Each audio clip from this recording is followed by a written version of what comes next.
बिस्मिल्लाहिर्रहमानिर्रहीम। बोलते कालम के साथ मैं आमिर रज़ा खान। और अफ़गान गवर्नमेंट जो है इस वक्त शदीद एक तो तन्हाई का शिकार है, दूसरा मुआशी दलदल में फंसती चली जा रही है। उनको एक सहारा नज़र आया जो कि तिनके का सहारा है, और वो भारत है कि शायद भारत के ज़रिए वो ट्रेड कर सकेंगे। लेकिन ये भी खाम ख्याली है। मैं आपको सारी चीज़ों खोल कर ज़रा बयान करना चाहता हूँ। पाकिस्तान के साथ अफ़गानिस्तान की जो तजारत है उसमें अफ़गानिस्तान तकरीबन $2 अरब की अशिया जो हैं वो अपने मुल्क में मंगवाता है और उसको इस्तेमाल करता है।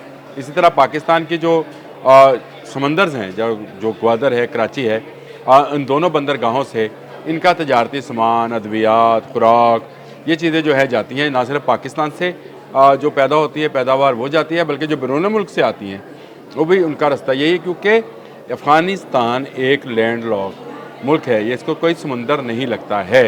इसके करीब तरीन जो समंदर हैं वो ये कराची का और बलूचिस्तान का समंदर है, यानी ग्वादर और कराची। और तीसरा समंदर है ईरान का खलीज फ़ारस। और खलीज फ़ारस में भारत एक बहुत बड़ी बंदरगाह बना रहा था चाबहार के नाम से। और अब क्योंकि इनके दिल में भारतीयों के लिए मोहब्बत के मरोड़ उठ रहे हैं, तो मुल्ला अब्दुल गनी बरादर और नूरुद्दीन अज़ीज़ी जो हैं वज़ीर तिजारत हैं उनके अबूरी हुकूमत के, और अबूरी हुकूमत के जो वज़ीर आज़म हैं वो अब्दुल गनी बरादर हैं। इन दोनों ने ताजरों को मशवरा दिया है कि आपको अगर कराची और ग्वादर से तिजारत नहीं हो रही तो आप नए रास्ते तलाश करें और ईरान की चाबहार बंदरगाह को इस्तेमाल कर लें। कैसे, ये है सवाल। देखिए, ईरान जो है वो इन अफ़गान तालिबान की दहशत गर्दियों से और अफ़गान तालिबान के परवरदा लोगों से तंग है। ईरान पहुँचने के लिए इनको शुमाली इत्तेहाद का सामना, वो शुमाली इत्तेहाद जो कि पंजशेर की वादी पे काबज़ है, ईरान की सरहद के साथ साथ अहमद मसूद की हुकूमत है, और वहाँ पर उसके 5000 गुरीला हर वक्त अपनी सरहद पर पहरा दे रहे होते हैं। तो ये तालिबान के फेवरेट ताजर जो हैं इस रास्ते से कैसे गुजर कर जाएंगे? ये मौत की वादी है पंजशेर। यहाँ तो तालिबान जब बहुत अरूज पर थे उस वक्त भी नहीं जा सके थे। वो तो अहमद शाह मसूद को एक बैरूनी ताकत ने निशाना बनाया। एक कैमरामैन के ज़रिए, कैमरे में बम फिट था, इंटरव्यू देने के बहाने अहमद शाह मसूद से टाइम लिया गया और फिर उसको ब्लास्ट कर दिया गया, जिसमें उनकी जान चली गई। अब उनके बेटे इसी नाम से, अहमद मसूद ही नाम है उनका, वो मौजूद हैं और वो कमांड कर रहे हैं उस फोर्स को जो कि शुमाली इत्तेहाद की, जो पुराना शुमाली इत्तेहाद था अब तो NRF बन चुकी है, नेशनल रेजिस्टेंट फ्रंट उसको कहते हैं, वो बन चुकी है और उनकी बाकायदा एक फ़ौज और फोर्स है। तो क्या चाबहार जाने के लिए ये रास्ता महफूज होगा? नहीं होगा। दूसरा रास्ता उनके पास वाह खान है, जहाँ से सिंकियांग और चीन की तरफ जाया जा सकता है। लेकिन बदकिस्मती है कि अफ़गानिस्तान में कभी ऐसी सेटल्ड हुकूमत नहीं रही कि ये रोड जो है सिंकियांग वाह खान रोड जो है काबुल तक बन जाए। चीन ने बनाना शुरू की थी लेकिन हालात दोबारा ख़राब हो गए। फिर इन्होंने बग्राम एयरबेस जो है उसके हवाले से कंट्रोवर्सी क्रिएट कर दी, जिससे बहुत ज़्यादा नुकसान हुआ। अब अब्दुल गनी बरादर और जो इनके वज़ीर तिजारत हैं नूरुद्दीन अज़ीज़ी, इनके दिल में दोबारा से भारत का मरोड़ उठा है। ये समझते ये हैं कि ये जो बॉर्डर सील हुए हैं ये पाकिस्तान ने दबाव बढ़ाने के लिए किया है। नहीं, देखिए, अभी तक 3 दौर हो चुके हैं इनके साथ मुज़ाकरात के। इन तीनों दौर में पहला दौर जो है वो आपको पता है कतर में हुआ था, दोहा मुज़ाकरात।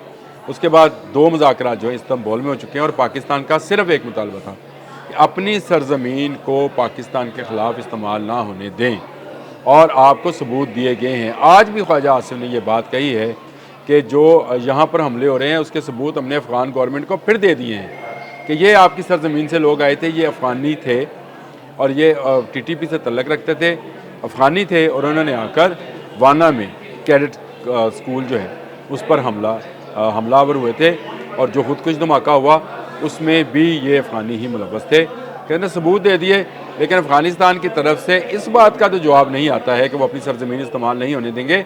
जो उन्होंने महफूज पनाह गाहें बना रखी हैं TTP के लिए, दाइश के, ISIS के लिए, वो तमाम पनाह गाहें ख़त्म करेंगे और इनको काबुल से दूर ले जाएंगे और आइंदा इनको पाकिस्तान के ख़िलाफ़ नहीं करने देंगे।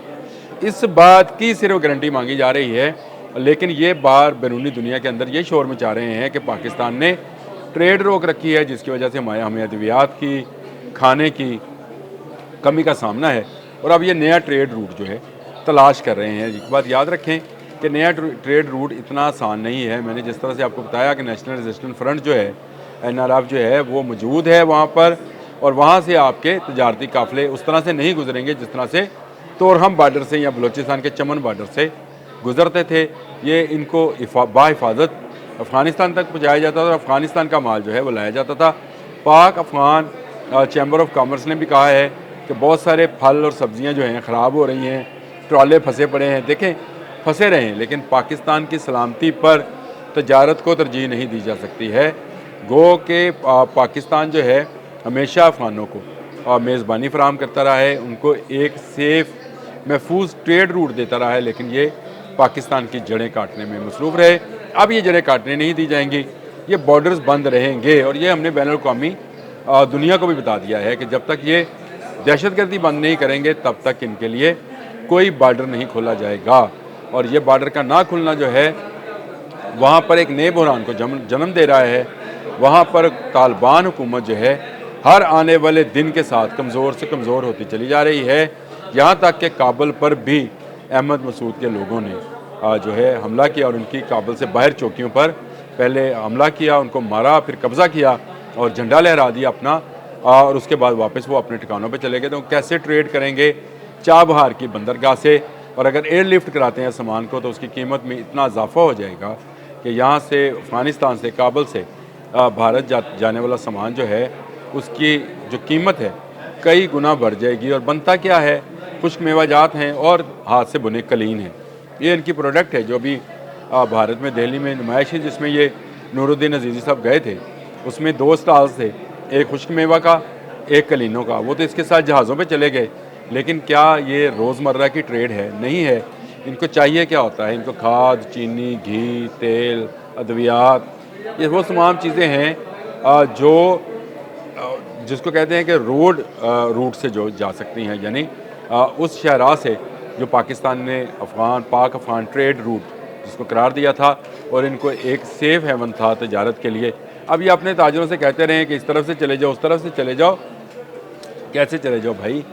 ईरान ने पहले ही आपके बहुत सारे महाजरीन को दहशतगर्द और जराइम पेशा करार देकर वहाँ से निकाला। जो अफ़गान महाजरीन पाकिस्तान से भी जा रहे हैं, आप उन पर भी इल्ज़ामात लगा रहे हैं कि ये अफ़गान तालिबान के ख़िलाफ़ हैं। अफ़गान तालिबान के अंदर से कंधारी ग्रुप और काबली ग्रुप जो हैं वो आमने सामने हैं। तो इस माहौल में क्या वहाँ पर महफूज तजारत हो सकती है? नहीं हो सकती है। आपको दहशतगर्दी बंद करना होगी, चाहे आप अमन मुज़ाकरात के 4थे फेज़ में जाएँ, 5वें में जाएँ, जब तक आप दहशतगर्दी बंद नहीं करेंगे पाक अफ़गान ट्रेड दोबारा शुरू नहीं होगी। बॉर्डर बंद है तो बंद रहें। हाँ, जहाँ यहाँ जो मौजूद लोग हैं अफ़गान महाजरीन, उनको ज़रूर वापस भिजवाया जाएगा। आप उनको संभालें, उनको बसाएँ। आप तो कहते थे हमारे पास बड़ी तरक्की हो रही है, हमारे डॉलर ऊपर जा रहा है, क्योंकि बैरूनी दुनिया से आपको बेपनाह डॉलर और तजारत जो है पाकिस्तान के रास्ते से मिल रही थी। ये सारा कुछ बंद हुआ है, तो आपकी चीखें निकल गई हैं। अब जो ज़िम्मेदारी है वो अफ़गान तालिबान पर है। अगर वो अफ़गानिस्तान को तरक्की देना चाहते हैं, उसको अमन का गवारा बनाना चाहते हैं, अपनी हुकूमत बचाना चाहते हैं, जो कि अबूरी हुकूमत है, मैं दोबारा कह दूँ, यह अबूरी हुकूमत है, इलेक्टेड गवर्नमेंट नहीं है। अगर इसको बचाना चाहते हैं तो उनको पाकिस्तान के साथ तल्लुकात को बहाल करना पड़ेंगे, जो सिर्फ़ एक शर्त रखता है कि आप अपनी सरज़मीन को पाकिस्तान के ख़िलाफ़ दहशतगर्दी के लिए इस्तेमाल ना होने दें, और अपनी सरज़मीन के अंदर मौजूद वो एंटी पाकिस्तान ग्रोह जो वहाँ काम कर रहे हैं, दहशतगर्द तैयार कर रहे हैं, खुदकुश तैयार कर रहे हैं, उनको रोकें और यहाँ से दूर हटाएं और उनका असला छीन लें। ये वो वाहिद रास्ता है जो अफ़गानिस्तान को तरक्की की शाहराह पर डाल सकता है, और अगर ये रास्ता ना अपनाया तो बॉर्डर बंद हैं, बंद ही रहेंगे। अब तक के लिए इतना ही। अल्लाह हाफ़िज़।